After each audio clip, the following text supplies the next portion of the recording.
নমস্কার সকলকে। আজ আপনাদের সাথে শেয়ার করব ব্রেড রসমালাই। তার জন্য ব্রেড, ঘি, আমুল কুল, চিনি, গুঁড়ো দুধ এবং কিছু ড্রাই ফ্রুটস নিয়েছি। তারপর ব্রেডগুলোকে কেটে চৌকো মাপ দিয়ে নিতে হবে। তারপর কড়াইতে পরিমাণ মতো ঘি দিয়ে চৌকো করে কেটে রাখা ব্রেডগুলোকে হালকা করে ফ্রাই করে নিতে হবে।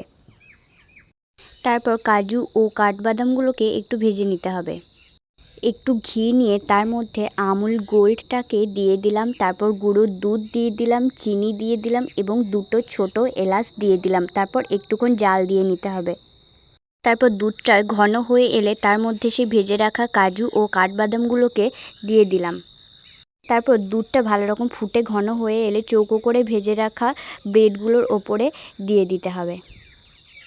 রেডি আমাদের ব্রেড রসমালাই। ভিডিওটি কেমন লাগলো অবশ্যই কমেন্টে জানাবেন এবং রেসিপিটি আপনারা ট্রাই করবেন। আমাদের ভিডিও যদি ভালো লেগে থাকে তাহলে অবশ্যই চ্যানেলটি সাবস্ক্রাইব করে পাশে থাকবেন। ধন্যবাদ।